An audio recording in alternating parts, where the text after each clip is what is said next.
Hello and welcome. This is Kevin, also known as AWOL, and today we have a real interesting bracelet being made.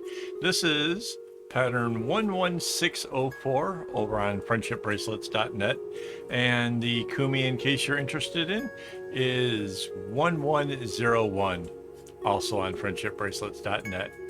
And what I was most excited about this one about was the fact that the variegated floss is isolated behind whatever the background is. So as a result, I was able to go with colors that were a little bit closer, because I kind of felt like it would never get that muddy because of the way that the colors, like the variegated floss, is always isolated between the solids. And I think I'm right. I think it makes it really, really interesting to look at. It makes it a little bit harder to kind of pick up on kind of what's going on here. But yeah, it's a really interesting pattern. Now, mind you, if you really wanted to emphasize the little spaces, they could have gone with more contrast, or I could have gone, because it's three in a row, and the center one is actually crossing over a variegated floss, which could be very well in like a different brightness or darkness, depending on, like, where it is on that string. So you could, for each one of those, every time there's three in a row, you could swap out the string. So it's like coming to the right, and then you have this one that goes over it to the left, and then another right. And that way you could really make it kind of show the difference of the strings going through, I guess. But I didn't. I just went with them going straight across. And it turns out they actually used all the strings pretty evenly. There were a couple of browns that were a bit shorter than the rest. But yeah, I didn't really guide the strings or change its directions or anything like that. So in that respect, it's actually a very easy kind of bracelet for a beginner to work with. Um,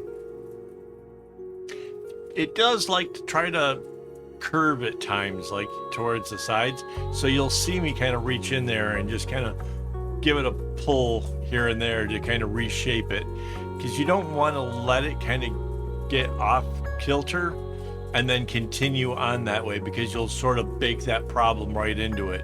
So as soon as you start to notice it's not forming nice straight edges, just give it a little bend, just kind of coax it back into position, and it works out fine. That said, it's a really delightfully easy bracelet. So this is one of those ones where, like, it just continues the same pattern as all the way down. So once I kind of got used to it, I just was doing the patterns going all the way down. And it would have taken me longer if I did the one thing I at first thought I was going to do, which is to keep counting how many spaces from the top to the bottom there are, just picking like a row from the pattern and making sure I get to the right length. But instead, what I did was I timed it with a timer. And you may have heard, I take my videos and I do like 30-minute pieces so they're easier to upload to my editor. So basically I did that, two 30-minute segments, and then took a look and counted out where I was, and found out that I was only just a few rows away from actually finishing this. So it turned out like, instead of counting and recounting, which I inevitably always do, because I can't remember the number I had before once I get to working on it again, I just went with time, because I knew that this should take about an hour. And yeah, it did. And it turned out pretty cool. I really like it. I think, yes, there could have been better contrast or something to really accentuate out what the pattern is, which is sort of this kind of a woven effect. So yeah, that could have been a bit more. But instead, it ended up with something that's a little bit more subtle and just looks a little bit more, I don't know. I don't have a word for it, I don't think. but it's a cool look. It really is a really cool look. I really enjoy. Hang on, I just realized we're probably like better than halfway through this video, and I need to thank my YouTube members for making this possible. If you want to see behind the scenes of how this stuff gets done and some of the silliness that goes on over here, hit the join button. Come and join us. It's like $4 a month to become a member. It's a lot of fun. And in fact, I'm actually live streaming this as I'm recording. So there's that that's going on. If you're kind of curious about like any of this, or you want to see me make a bracelet in real time, the sped up stuff is so fast that you're unable to grasp it. Well, I actually make a lot of videos actually while streaming it because a little bit easier, kind of fun, gives me somebody to talk to. I don't mind talking to you guys, so yeah, just hit the join. But yeah, I kind of sped this up a lot because I kind of realized, again, this is one of those patterns where I got nothing but good stuff to say about, and I knew that like I'd probably run out of things to say, so it's sped up pretty quick. But again, it was only about an hour to make it, and I kind of like that. I think it's fun. I'm wondering how many different colors. One. I think you could do like 4 different colors and make this thing so that way like different colors were kind of doing the weave. I think that would make this pattern kind of interesting.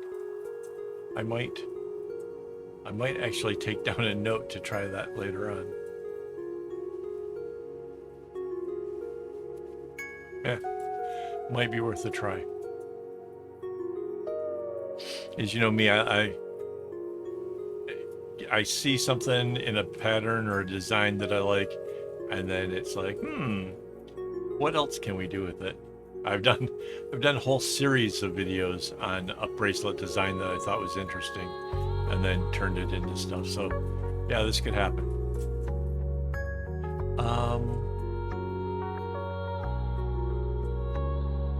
Oh, I did cut my string into 1/3 lengths, so that way I was sure to get it all the way done, but I don't think I would have needed to.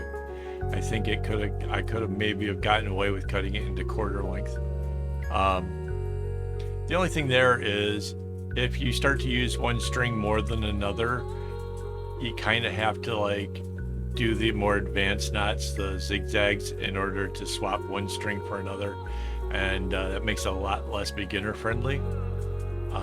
So yeah, it's just a matter of what you prefer, what kind of level you're at. For me, I just find just using a longer length of string means that I can work out whatever the design is and without having to think too much about it. It may seem a little bit wasteful, but in the end, I think I'm actually not having projects that are destroyed because I ran out. So there's that. So, you know, maybe it still is a good thing. I'm trying to see where I am. Oh, I think we're hitting near the end now because the strings on the right stopped. It didn't go all the way down. So I think we're near the end. So you made it this far in the video. Thank you. That's awesome. Obviously you like what you see here. So if you could give the video a like, it's just an easy way to kind of get it spread out there, get to more people. So I'd really appreciate that. And yeah, as always, don't get your strings in a bunch.